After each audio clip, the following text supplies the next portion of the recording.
For the last couple of years, we've been told this story that artificial general intelligence is right around the corner. The machines are about to get up and think, and your job, whatever it is going to disappear. But hey, you should smile because the future, it's going to be great. Some of the biggest names in tech have got up on stage and delivered this stuff with a straight face, but now they're backpedaling. Well, it's not all jobs, and maybe it's not this year. And what we really meant was a co-pilot. Oh, no, an agent. No, an assistant. Or maybe it's just some kind of helper. But, some people have been genuinely traumatized by all this, and the public sentiment around AI and data centers in particular is really low. But for all the nonsense and the hype, the best thing to come out of this entire AI frenzy has been the explosion in open source software. And that's great news for everyday people who want to learn and use AI. So in this video, I want to tell you about how AI is helping developers build better and faster, and it's not costing them a cent. And I'd also like to share some advice on how I think you can start. Over the last few years, the hype engine inside marketing departments has been in overdrive. They've been spinning up these bullshit narratives around a dystopian future, and then they're somehow surprised when people push back and complain. But the good news is that despite all this, developers in the background have been building an enormous amount of genuinely brilliant, genuinely useful technology, and it's out in the open and they're giving it away for free. Just recently, the YouTuber PewDiePie launched Odysseus, which is a free, open source, self-hosted AI workspace. It's local first, privacy first, no telemetry, and it's pitched as a kind of ChatGPT or Claude alternative that runs on your own hardware. But the real story isn't the software. It's that a creator with 100 million plus, mostly non-technical subscribers just got introduced to local AI for the first time. And if some of them decide to start building, they're going to be using open source software so they can stand on the shoulders of giants. So if you're not a developer, let me explain how that works. GitHub is a website where people are sharing their source code, like PewDiePie. And Hugging Face is a place where people are sharing models. Kaggle is a place where people are sharing the training data sets. And these sites are not just for professional developers. It's like a public square where researchers, companies, and even hobbyists publish what they've created and let others download them and build on top of them. Some of the most capable AI on the planet can now be downloaded for free. And the only thing holding us back is the hardware. And that's because for many of these models, you still need cloud hardware to make them run.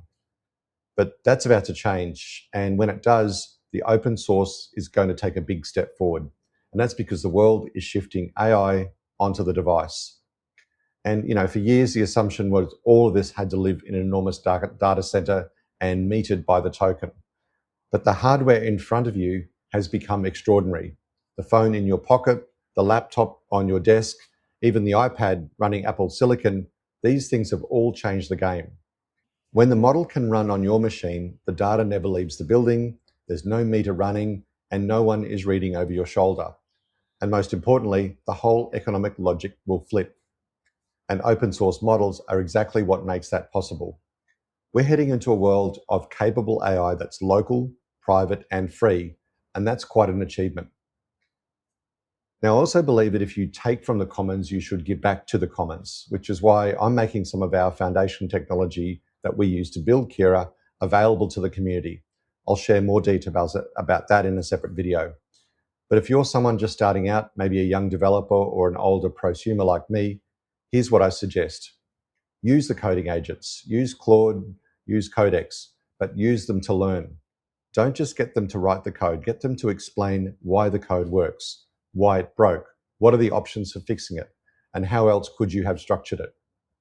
I think we can fall into the trap of laziness when we treat these things as agents. Think of them as instructors instead, and then start taking back control of your own solution. The reason I say that is if you do want to build serious applications, things that people pay money and depend on, you can't just fire off prompts and hope for the best. You have to understand how to structure the software, how to architect it, how the parts connect, where it breaks and why.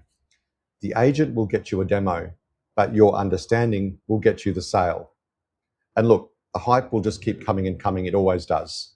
But the best builders I see today aren't relying on the agents to do the work for them.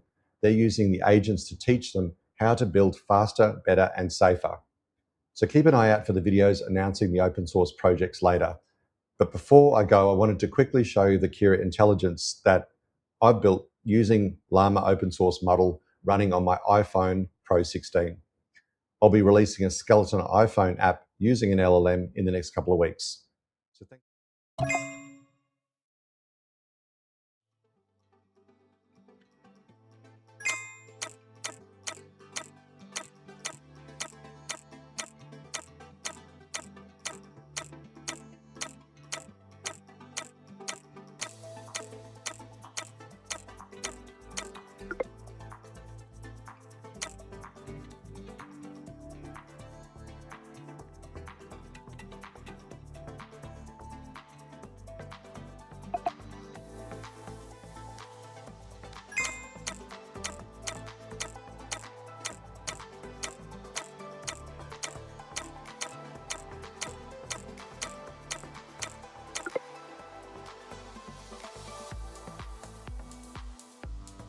So thanks for watching. Please like and subscribe, and I'd love to hear your thoughts in the comments below, and I'll see you in the next one.